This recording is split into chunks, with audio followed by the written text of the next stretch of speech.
ज्योति सिंह हमारे साथ हैं, काराकाट विधानसभा क्षेत्र से निर्दलीय चुनाव लड़ रही हैं। उनसे ही सवाल जवाब करते हैं। ज्योति जी, पहले तो बहुत बहुत स्वागत है आपका। बहुत बहुत धन्यवाद। इतनी ज़्यादा व्यस्तता है आपकी, लगातार इंटरव्यूज़ की मांग और लगातार ज्योति सिंह कुछ कह रहे हैं, इसकी मांग चल रही है। मैं देख रहा हूँ, आपने तो मुझे भी काफ़ी समय के बाद दिया है। खैर कोई बात नहीं। मुझे एक चीज़ बताइए, पहला सवाल यही है कि आपने काराकाट विधानसभा क्षेत्र को ही क्यों चुना चुनाव लड़ने के लिए? देखिए, लोकसभा चुनाव के बाद कंटिन्यू मैं क्षेत्र में बनी रही और मैं 6 विधानसभा में घूमी। 6 विधानसभा में मैं जाती रही क्योंकि लोकसभा चुनाव के टाइम मैं मतलब उस टाइम कैंपेन किया था, तो मैं पूरे विधानसभा में गई थी। तो लोकसभा के बाद भी मैं कैंपेन करती, मतलब कैंपेन नहीं, सॉरी, मैं लोगों के सुख दुख में आती रहती थी। तो मैंने प्रॉपर टाइम दिया हर विधानसभा में। तो मुझे देखिए लगा कि काराकाट जो है ना, एक ऐसी जगह है कि जिसको काराकाट काराकाट से ही जाना जाता है, लेकिन काराकाट में विकास की अगर आप बात करते हैं तो विकास कहीं आपको दिखेगा ही नहीं। अब मतलब ये बहुत शॉकिंग है कि हम जिस जगह के नाम से जानते हैं, उस जगह पे चलने के लिए रोड नहीं है, रास्ते नहीं है, बच्चों के लिए स्कूल नहीं है, स्वास्थ्य को लेके बहुत सारी मतलब मैं देख रही हूँ दिक्कतें हैं। यहाँ पे हॉस्पिटल नहीं है बढ़िया, और मतलब शमशान घाट नहीं है। फिर मतलब कारागढ़ गांव शहर का जो लास्ट गांव है, वो जो कनेक्ट करता है दूसरे गांव को, उसके लिए ब्रिज नहीं है, तो लोगों को बहुत घुमा के आना पड़ता है। तो ये बहुत सारी दिक्कतें हैं जो मैंने देखा। तो मुझे लगा कि ऑलरेडी टिहरी हो गया, नवीनगर हो गया, मैंने 3 विधानसभा का नाम लिया था कि 3 विधानसभा से मैं चुनाव लड़ूंगी, तो टिहरी और नवीनगर था उसमें। नवीनगर मैंने देखा, आप जाके देखेंगे, नवीनगर ऑलरेडी से अच्छा है, काम हुआ है वहाँ पे। टिहरी में भी अच्छा खासा काम हुआ, लेकिन आप काराकाट में आते हो ना, तो आप कुछ मतलब आपको लगेगा कि काराकाट में कुछ हुआ ही नहीं है। 15 साल तक विधायक रहने के बावजूद काराकाट में कोई काम किया ही नहीं गया है। तो ये चुनाव लड़ने का आइडिया आया कहाँ से? क्या जब लोकसभा चुनाव में आप पवन सिंह के साथ प्रचार प्रसार में घूम रहे थे, तभी ये दिमाग में आया कि मुझे भी चुनाव लड़ना चाहिए? नहीं, ऐसा कुछ नहीं था। इवन मैंने बहुत टाइम तक मेरे से मतलब मीडिया ने पूछा कि क्या आप चुनाव लड़ने वाली हैं, जब लोकसभा चुनाव के बाद मैं आई, तो मेरा जवाब होता था नहीं नहीं नहीं। पर लोगों से जब मैं यहाँ पे मिलती रही, मतलब मिलना जुलना लगा रहता था, तो लोग बड़े मतलब उम्मीद से मुझे कॉल करते थे कि भाभी हमारे साथ ये दिक्कत है, भाभी हमारे साथ ये दिक्कत है, भाभी क्या आप बात कर लेंगी क्या ऊपर में। तो जितना मैं कर सकती थी, जितना मेरे कॉन्टैक्ट्स थे, मैं करती थी उससे लोगों की मदद। तो धीरे धीरे लोग बोले कि भाभी एक बार आप ट्राई क्यों नहीं करती हो, बेटा एक बार ट्राई क्यों नहीं करती हो। उधर पार्टी से भी कैंपेन करने के बाद, लोकसभा कैंपेन करने के बाद पार्टी से भी ऑफर आने लगा। किस किस पार्टी से ऑफर आया, जरा ये बताइए। नाम नहीं डिस्क्लोज करूंगी, लेकिन नहीं, जनसुराज के दफ्तर में तो आपको देखा गया, आप मिलने में गई थी। मैं देखिए कोई भी एक पार्टी का नाम नहीं लूँगी यहाँ पे, बट पार्टी से ऑफ़र आया था। इवन मुझे बरारा और आरा का भी ऑफ़र मिला था चुनाव लड़ने के लिए। पर मुझे लगा कि मुझे एक नई पहचान काराकाट से मिली है, और मैं जब लड़ना चुनाव मतलब राजनीति मैदान में उतर रही हूँ, तो मैं सेवा के लिए उतर रही हूँ, नेता बनने के लिए तो उतर नहीं रही हूँ। तो आरा बरारा क्यों, मैं तो शुरू से अपने लोगों से, अपनी जनता से, और जब जनता परिवार, अपने काराकाट परिवार के बारे में सोच के उतर रही हूँ, तो फिर मुझे काराकाट में ही रहना है। मैंने जहाँ से मेरी बात हुई, मैंने बोला नहीं, मैं अपना विधानसभा नहीं छोड़ूंगी। मुझे एक बात बताइए कि जब आपने खुद कहा कि आपको ऑफर मिला पार्टी से चुनाव लड़ने का, तो आपने ऑफर एक्सेप्ट क्यों नहीं किया? आप फिर निर्दलीय क्यों चुनाव लड़ रही हैं? मैंने बोला ना, आरा और बरारा के लिए मिला था, और मैं काराकाट नहीं छोड़ सकती थी, क्योंकि मेरी जो पहचान बनी, एक पॉलिटिकल पहचान, वो मुझे काराकाट से मिली है। तो मैं काराकाट के परिवार को क्यों छोड़ दूंगी। और मैं बोल ही रही हूँ कि मुझे नेता नहीं बनना था, मुझे यहाँ पे बेटी बनना है। लोग मुझे अपनी बहन, बेटी और बहू और समझ के मुझसे बात करते थे, तो फिर मैं अपने काराकाट के परिवार को नहीं छोड़ सकती थी।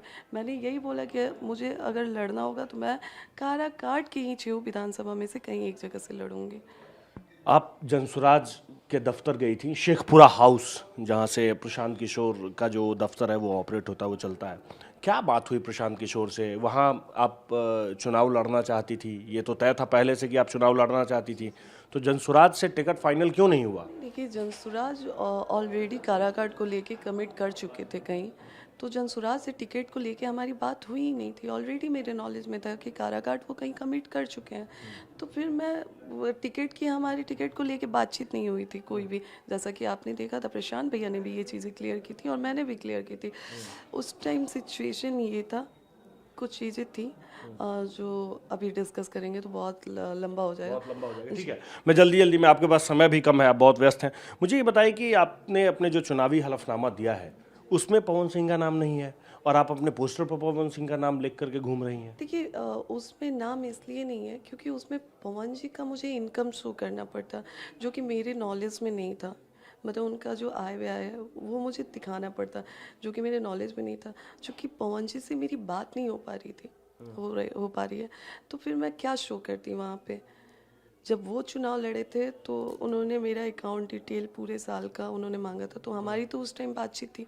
उन्होंने मांगा, मैंने दे दिया। अब वहाँ पे उनके से रिलेटेड जो चीज़ें डालनी होती तो मुझे तो पता ही नहीं था, तो मैं क्या फील, मतलब उसमें क्या फॉर्म में फील करती, तो इसलिए वहाँ पे मतलब उनका नाम नहीं दिया गया। अब बाकी देखिए, पेपर से थोड़े हो जाता है, पूरी दुनिया जानती है पवन जी की पत्नी हूँ मैं और पवन जी मेरे पति हैं। नहीं, लेकिन चुनावी हलफनामा में भी तो यही बताना पड़ता है ना। रीज़न तो मैंने बताया ना कि उसमें देखिए उसमें आपकी एक छोटी सी गलती आपका नॉमिनेशन रद्द कर सकती थी। तो मेरे पास था ही नहीं डिटेल पवन जी का कि मैं कुछ उसमें डालूं, तो इसलिए वो मतलब इस वजह से मैंने उनका नाम वहाँ पे नहीं डाला था। आप लखनऊ गई थी उनके फ्लैट पर, जब वो वीडियो वायरल हुआ सोशल मीडिया पर, उसे लेकर खूब चर्चा हुई, पवन सिंह भी आए प्रेस कॉन्फ्रेंस करने के लिए, आप भी अपनी बात मीडिया में रखी। मैं जब काराकाट में घूम रहा था तो कई लोगों ने कहा कि पवन सिंह के जो विरोधी हैं वो चाहते थे कि ज्योति सिंह वहाँ जाएं और ज्योति सिंह उनके इशारे पर ही गई। देखिए ऐसा कुछ नहीं है। मैं लोकसभा चुनाव में भी पवन जी के कहने पे आई थी, पवन जी ने मुझे बुलाया था तो मैं आई थी, और लोकसभा चुनाव में मैंने प्रचार किया था उनके लिए। तो उसके बाद से अचानक से फिर हमारे बीच में बातचीत बंद हो गई। तो मैंने, क्यों बातचीत बंद हो गई? मुझे नहीं पता, मेरा सवाल भी वही है। मैं, अब आपने अगर मेरा वीडियो चीज़ें देखी होंगी तो मैं बोल ही रही हूँ कि मेरे 4 सवाल है, बस पहुँच जी उसका जवाब दे दें, जो आज भी मुझे वो जवाब नहीं मिल पाया है। तो मैं वो 4 सवाल लोगों को वो दिखा उस टाइम, मैं वो 4 सवाल लोकसभा चुनाव के बाद से ही उनको फ़ोन मैसेज कर रही थी, लेकिन रिस्पॉन्स नहीं आ रहा था। और चूँकि इतना बड़ा डिसीज़न मैं लेने जा रही थी अपने जीवन का, चुनाव लड़ने का, तो एक बार मैंने सोचा कि एक बार बैठ के मुझे उनसे डिस्कस करना चाहिए। उनसे आपने वो बात नहीं हुई चुनाव लड़ने के बारे में, उन्हें जानकारी दी थी आपने अपने तरफ से? नहीं, जो उन्होंने मेरा मतलब वो उनसे मेरी बात ही नहीं हो पाई लोकसभा चुनाव के बाद, ना ही कॉल पे ना ही मैसेज पे। तो फिर मैं कैसे उनको जानकारी देती। तो मैं वही उनसे बात करने के लिए गई थी कि देखिए क्या, मतलब क्या है, कैसे है, क्या करना है आप, मतलब यही सारी चीज़ें डिस्कस करने गई थी। और भी बहुत सारी चीज़ें थी जो मेरी पर्सनल है, मैं अभी नहीं बात कर सकती हूँ उस बारे में। तो उस चीज़ों को लोगों ने दूसरी वे में ले लिया, जबकि वैसा कुछ नहीं था।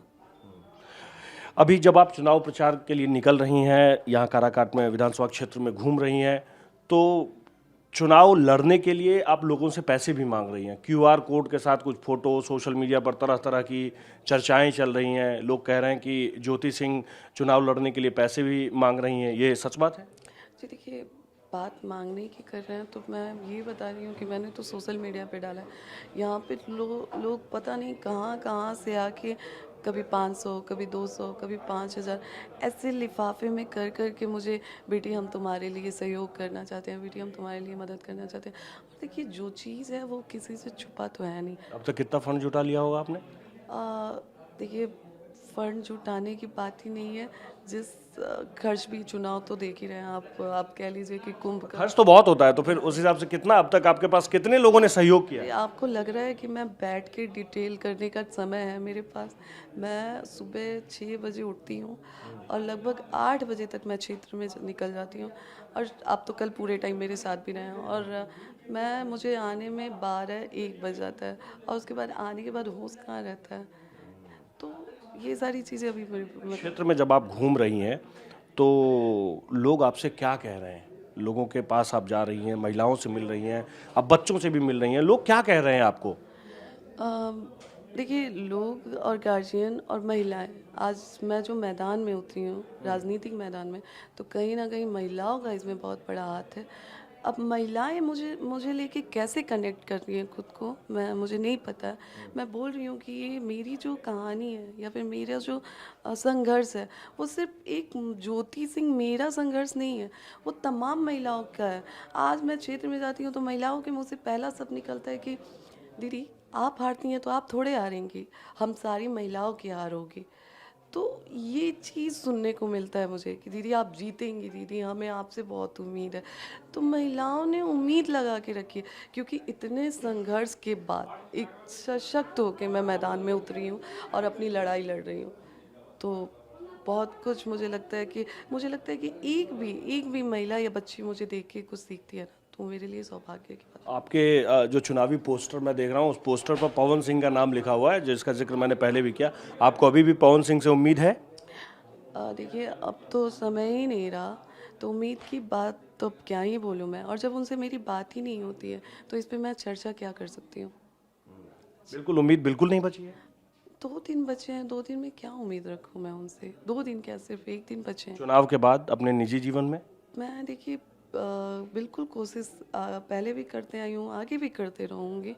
जब तक हमारा कुछ फैसला नहीं आ जाता है तब तक मैं पूरी कोशिश खुद से करती रहूँगी। ठीक है ज्योति जी, बहुत बहुत धन्यवाद। आपके पास समय की बहुत कमी है, लगातार आपके लोग कह रहे हैं कि ज्योति जी को फ्री कर दीजिए। मैंने फ्री कर दिया, आप ले जाइए।